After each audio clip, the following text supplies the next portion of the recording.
Hello, friends. We're back again. It's Fightful Overbooked, and it's time for your and my favorite video of the week. It's called Here's Why You're Wrong. And I have Miss Kate Fabe with me. Kate, how are you doing? I'm good. How are you, Joel? I am wonderful. You and I have talked so many things over, and we have made so many plans, and we've ignored the comments for 1 week because we had to discuss this specific Here's Why You're Wrong topic. Do you want to introduce it for the people?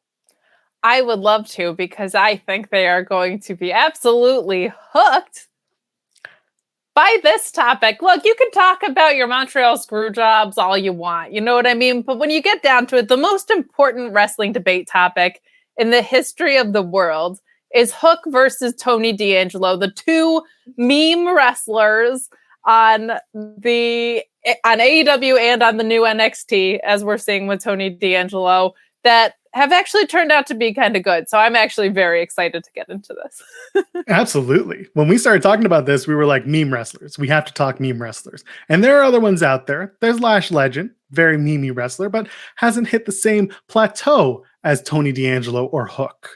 It's true. And then you've got Danhausen, who's maybe not a meme wrestler, but is certainly known for what kind of memey content he creates. And now he's a part of AEW, but we haven't gotten to talk about Danhausen yet because he's not a part of our show yet. And maybe you want him to be part of our show, so you're going to drop a comment and tell us, hey, talk about Danhausen. Yeah. And that's fine. Who should we debate Danhausen against? Who should his opponent Hausen be? On the Here's Why You're Wrong Hausen. Not Lash Legend. I don't know who. Maybe again, tell us in the comments if it's Danhausen versus whom. Tell us. And while you're doing that, drop us a thumbs up here. It gets all of us into your friends' ears, and that's what we want here. Fightful Overbooked. Kate, we flipped a coin. Just to let you know, we flipped a coin, and you took the Hook.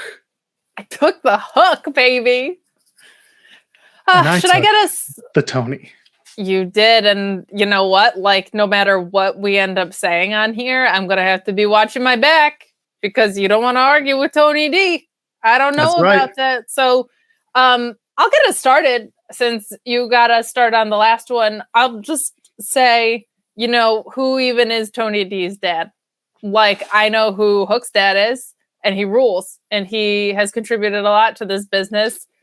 Who's Tony D's daddy, and what does he do? I don't know. I don't like that. I don't know that. It makes me feel uncomfortable, and I have a hard time sleeping at night because he could be anybody that I've met. And if they're carrying a crowbar, that makes me a little nervous. So I would say, as far as dads go, Hook's rules, and we don't even know who Tony D is. So please. Well, here's why you're wrong. Kate's dad. Sorry, not Kate's dad. You're Kate. My dad rules. Your dad rules. That's true. Very big supporter of all the things here at Fightful. Yes, your dad does rule. Now, Tony's dad is irrelevant to the conversation. And let me tell you why. When Tony told us that his family is in waste management, we all came to the conclusion that he is a self-made man. And as a self-made man, and as a wrestling self-made man, that means all of the pressure is on you just to be a great wrestler, to deliver beyond your crazy family values. What's Hook? Hook came in and everyone was like, Taz's kid. And Taz's kid is probably just going to be a good wrestler. That's just expected. He's going to do the Kata Hajime, and then everyone's going to enjoy it because it's Hook. And Hook just comes out and he eats chips. Well, here's the thing about Tony D. He doesn't eat chips. He eats marron. He's the guy. He eats everything for breakfast, and he spits it out in the form of good wrestling. And he shocked the world when he came out and became a great wrestler. And that's why Tony D is the best. And his father is irrelevant. Here's why you're wrong, Joel. When you have a family legacy, as Hook does, I think it multiplies the pressure because there's already a standard asserted for how great you're supposed to be. And you know what else, Joel? Here's why you're really wrong. Chips are delicious. So I don't know what your beef with chips are. Chips are wonderful. But, I think that it adds more pressure. You especially if you're going to do your old man's move, you better make sure it looks good. So I think it does matter who your daddy is and what he does. And also, as far as I know, Taz is a law-abiding citizen. As far as Tony D, seems like he might be up to something nefarious. I'm just saying. Well, you know what's nefarious? The fact that Tony D is a superstar NCAA wrestler. You may not know it, but you see it by the way that he wrestles. And you know that it's better than some lacrosse playing guy who decided that because my dad brought me into the business, I can do what daddy did. And with Tony D, when he shocked the world and continues to shock the world with his fancy footwork and his mouth of gold, you can't stop that. Has Hook ever said a word? No, Hook doesn't talk. Hook's too busy stuffing his face with chips and listening to Action Bronson. No, but Tony D comes out and he threatens everybody. And Tony D gets the job done. Whether it's nefarious means or not, he still gets them dubs. And that's why Tony D rules. Here's why you're wrong. Hook doesn't need to say a word because he lets the in-ring work speak for him. And he's cool. And what's more impressive? Somebody that is an NCAA wrestler being good at wrestling, or somebody that is a lacrosse player who was like, let me take a stab at this and see if I'm great at it. Turns out to be great at it. He's so smooth in the ring. All of the judo stuff is so sensical and smart and wonderful. And you know what? Tony D's hair sucks. Rat tails are ugly. Hook has a glorious mane. A glorious mane that he does. You're so frozen. It's great. You're more frozen than Hook when he's trying to do his hair in the morning. This is wonderful. This is the frozenness is perfect. Listen, the point is here. While you're frozen and we can't do anything about it, Tony D, that's the guy. But she's frozen, so I just get to say whatever I want. Kayfabe is wrong. At Miss Kayfabe, tell her she's wrong. Hook is not as good as Tony D. Give her a few of these. Huh?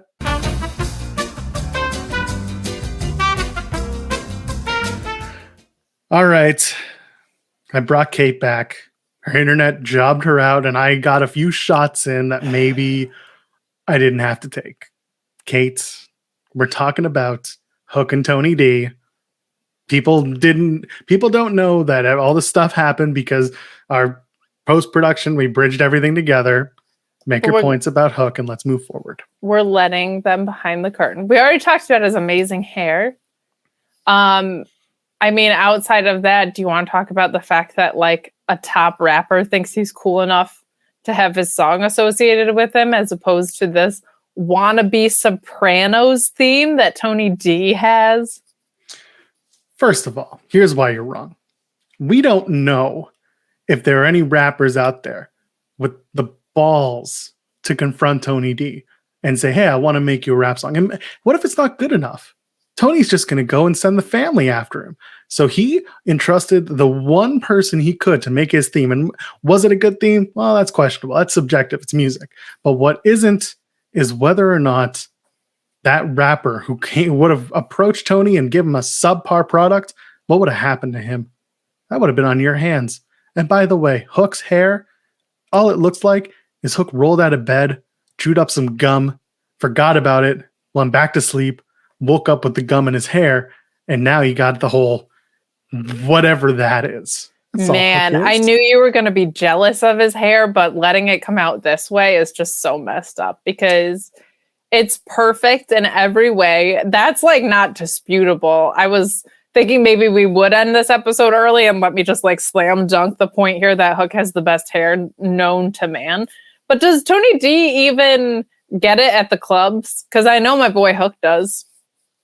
Oh, first of all, Tony gets it at the clubs. He gets everything. In fact, he owns parts of the club. But the problem here is he's smart enough to know how to handle his business and not to get caught on camera at the clubs. Of age or not, and we're not going to take away from anyone's fun. But when you're a public figure, you got to watch yourself. And Tony D, he knows how to watch himself, especially in the clubs.